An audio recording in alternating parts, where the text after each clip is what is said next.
Hello, good morning, नमस्कार मेरे प्यारे विद्यार्थियों। पिछले दो जो वीडियो थी उनमें हमने प्रबंध का परिचय, अर्थ, और विशेषताएं हमने पढ़ी थी। आज हम जो टॉपिक पढ़ने जा रहे हैं उसका नाम है प्रबंध के उद्देश्य।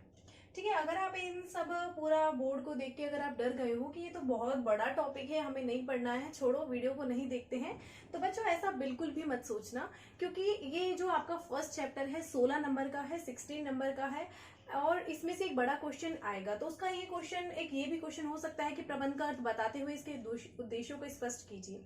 तो अगर आप इस मेरी 10 से 15 मिनट की वीडियो को अगर आप पूरी देखते हैं तो आपको जो ये पूरा टॉपिक है जो लगभग आपके 3 पेज को कवर कर लेगा एक क्वेश्चन में।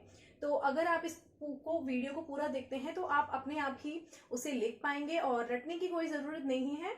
एक बार बस समझ लीजिए तो आप अपने आप ही उसको आपको लर्न हो जाएगा। और इसके बाद एक बार आप अपनी बुक रीड करेंगे तो आपको वो टॉपिक जो है आपका बिल्कुल तैयार हो जाएगा।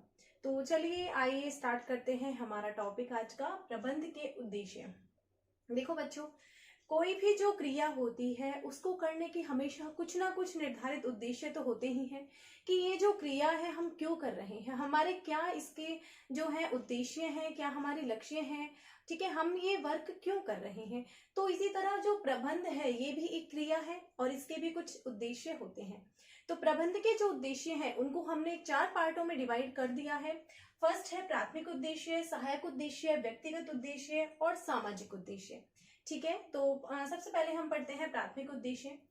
ठीक है, प्राथमिक उद्देश्य क्या होते हैं। किसी भी व्यावसायिक संस्था के लिए ये हमेशा उसके लिए जरूरी होता है कि उसकी जो वस्तुएं वो प्रोड्यूस कर रहा है, जो वस्तुएं और सेवाओं को वो उत्पादित कर रहा है, वो वस्तुएं और सेवाएं जो है मार्केट में सेलेबल होनी चाहिए, यानी विक्रय योग्य होनी चाहिए, जिसको परचेज करने के लिए कस्टमर आगे से आगे तैयार रहे, ऐसी वो वस्तु होनी चाहिए। ठीक है, तो इसके लिए वो क्या करता है, इन उद्देश्यों को ध्यान रखता है और इन उद्देश्यों को अचीव करने का प्रयास करता है। इसमें क्या है, जैसे देखो फर्स्ट है उचित लागत। प्रबंधक हमेशा ये कोशिश करता है कि जो भी वस्तु वो प्रोड्यूस कर रहा है, जो भी प्रोडक्ट वो उसकी संस्था में मैन्युफैक्चरर किया जा रहा है, वो उचित लागत पे प्रोड्यूस होना चाहिए, यानी कि जो उसकी कॉस्ट है वो उचित कॉस्ट आनी चाहिए। ठीक है, बहुत कम भी नहीं होनी चाहिए कि वस्तु की गुणवत्ता ही कम हो जाए और बहुत ज्यादा भी नहीं होनी चाहिए। अगर वो बहुत ज्यादा होगी तो उसका मूल्य भी बहुत ज्यादा होगा और उसे मतलब जो है हर समाज का जो तबका है वो खरीदने के लिए एक अभिप्रेरित नहीं होगा। तो उसकी कॉस्ट एक है जो उचित होना बहुत जरूरी है। ठीक है, तो प्रबंधक का ये प्राथमिक उद्देश्य होता है कि वस्तुओं की उचित लागत पे उनका उत्पादन किया जाए। नेक्स्ट है उचित मूल्य। ठीक है, कोई भी प्रबंधक जो होता है वो हमेशा ये कोशिश करता है कि उसकी जो वस्तुएं हैं मार्केट में उचित मूल्य पर जानी चाहिए। ठीक है, अगर उसका मूल्य जो है बहुत ज्यादा होगा तो उसे हर कोई परचेज नहीं कर पाएगा। तो इसलिए उचित मूल्य पर उन वस्तुओं का जो निर्धारण है वो करना बहुत आवश्यक होता है। थर्ड है उचित मात्रा में लाभार्जन। किसी भी संस्था, जो व्यवसायिक संस्था होती है, वो जब किसी मार्केट में आती है, ये जो मार्केट होता है बहुत कंपटीशन होता है, इसमें बहुत ज्यादा प्रतिस्पर्धात्मक वातावरण होता है।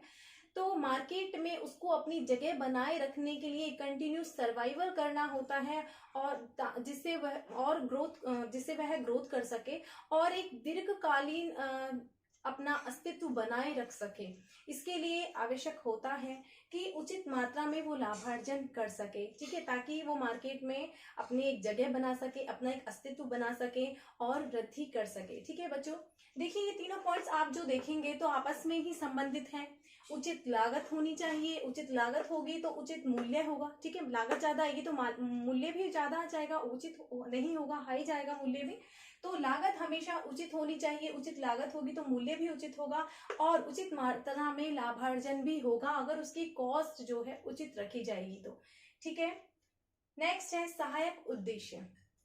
ये जो सहायक उद्देश्य होते हैं, ये किसी भी संस्था के वे उद्देश्य होते हैं जो किसी व्यावसायिक संस्था को उसके प्राथमिक उद्देश्यों की प्राप्ति में सहायक हो सके। ठीक है, ये जो उद्देश्य होते हैं ये प्राथमिक उद्देश्यों की को अचीव करने में संस्था की हेल्प करते हैं या उसकी सहायता करते हैं। ठीक है, ये जो सहायक उद्देश्य होते हैं किसी भी व्यावसायिक संस्था की आंतरिक कार्य प्रणाली से संबंधित होते हैं, यानी कि ये सहायक उद्देश्यों में उन उद्देश्यों उनको शामिल किया जाता है जो हमेशा ये कोशिश करते रहते हैं कि जो संस्था में उपलब्ध विभिन्न संसाधन हैं उनका किस तरह से ज्यादा अच्छा यूज किया जा सके, ज्यादा से ज्यादा उनका जो है उनमें क्वालिटी बढ़ाई जा सके, उनका गुणवत्ता और इस तरह से यूज किया जा सके उनका, जिससे कि जो कार्य का निष्पादन है वो अच्छे से हो सके और संस्था के गोल्स अचीव हो सके।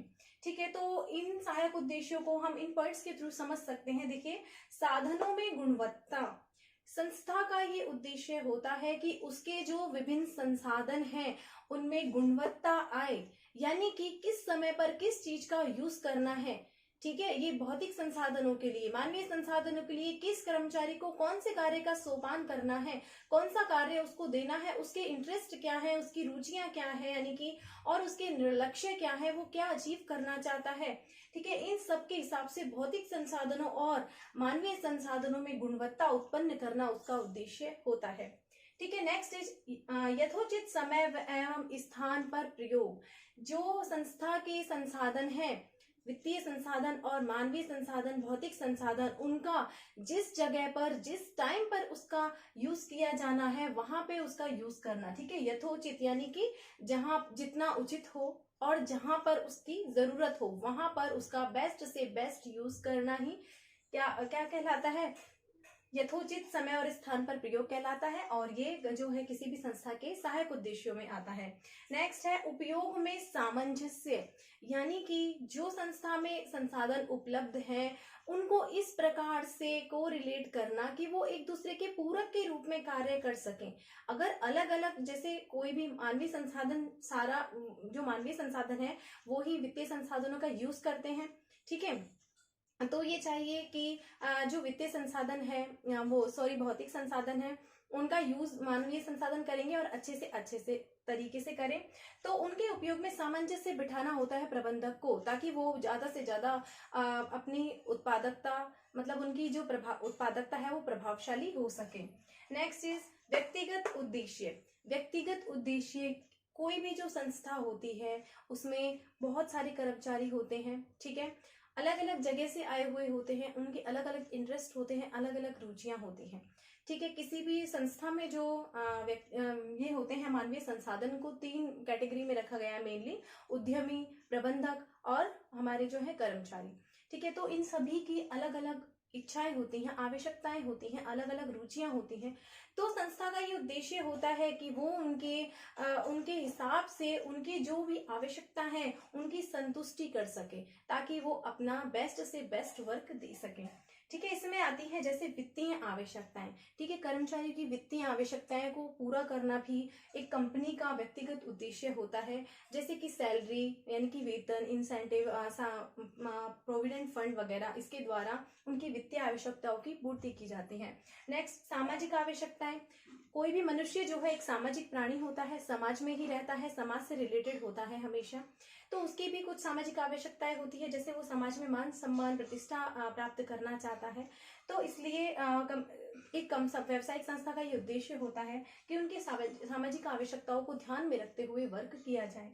नेक्स्ट है उच्च स्तरीय आवश्यकताएं। ठीक है, जैसे कि कंपनी में जो भी मानवीय संसाधन वर्क करते हैं उनकी कुछ उच्च स्तरीय आवश्यकताएं भी होती हैं, जैसे पर्सनल डेवलपमेंट एंड ग्रोथ, यानी कि वो चाहता है कि उसका भी एक समाज में नाम होना चाहिए, एक प्रतिष्ठा होनी चाहिए, या फिर जैसे कोई व्यक्ति अपने आवश्यकताओं को अचीव कर लेता है तो वो उसकी जो हॉबी है उनको पूरा करने का वो प्रयास करता है। तो इसको ध्यान में रखकर भी जो है प्रबंध में व्यक्तिगत उद्देश्यों को भी ध्यान में रखकर वर्क करना चाहिए। ठीक है, तब अगर व्यक्तिगत उद्देश्य जो है वो पूरे हो सकेंगे, यानी संस्था में उपलब्ध मानवीय संसाधन संतुष्ट हो सकेंगे, तो वो अच्छे से अच्छा वर्क करेंगे और प्रभावशाली रूप में अपनी उत्पादकता को प्रस्तुत करेंगे। नेक्स्ट है सामाजिक उद्देश्य। ठीक है। सामाजिक उद्देश्य जो होते हैं वो सामाजिक उद्देश्यों से ही संबंधित होते हैं, यानी कि जो व्यक्ति समाज में रहता है उसके कुछ सामाजिक उद्देश्य होते हैं और इन्हीं से संबंधित ये होते हैं। जैसे कि प्रबंधक का ये दायित्व होता है कि वस्तुओं के प्रोडक्शन में एक प्रदूषण रहित विधि का यूज करे, क्योंकि समाज में रहता है तो समाज के प्रति इसकी रेस्पॉन्सिबिलिटी बनती है कि वो जिस विधि और तकनीकों का प्रयोग कर रहा है वस्तुओं को उत्पादित करने में, वो प्रदूषण रहित विधि से यूज होने चाहिए, ताकि जो समाज के और लोग हैं उनको नुकसान ना पहुंचे। ठीक है। सेकंड है रोजगार के अवसरों में वृद्धि। किसी भी प्रबंधक का ये उद्देश्य होता है कि उसके समाज के या उसके आसपास जो भी लोग रहते हैं, आर्थिक रूप से जो पिछड़े हुए लोग हैं, उनके लिए रोजगार के अवसरों में वृद्धि करना, ताकि वो भी अपनी जो है आर्थिक सिचुएशन में सुधार कर सके। नेक्स्ट है आधारभूत सुविधाएं प्रदान करना। किसी भी प्रबंधक का ये उद्देश्य होता है कि उसके जो एम्प्लॉयज हैं उनको आधारभूत सुविधाएं, जैसे हॉस्पिटल की सुविधाएं, ठीक है, यानी कि अस्पताल की सुविधाएं, घर रहने की सुविधाएं, ठीक है, स्कूल्स वगैरह की सुविधाएं, उनके बच्चों के लिए मेडिकल फैसिलिटीज, ये सब अवेलेबल कराएं, ताकि वो अच्छे से वर्क कर सके और उनकी कार्यक्षमता में वृद्धि हो सके। तो बच्चों, ये हमने प्रबंध के उद्देश्य पढ़े। आज मैं समझती हूँ कि आपको आज का जो ये टॉपिक है समझ में आ गया होगा। अगर आप बस इसे एक बार रीड करेंगे बुक से तो आपका ये टॉपिक जो है पूरी तरह तैयार हो जाएगा। ठीक है बच्चों, तो और भी इसी तरह की वीडियो मेरी आती रहेंगी, तो आप देखते रहिए। और अगर आपको वीडियो अच्छी लगी तो चैनल को सब्सक्राइब जरूर कीजिएगा। Okay students, thank you, bye.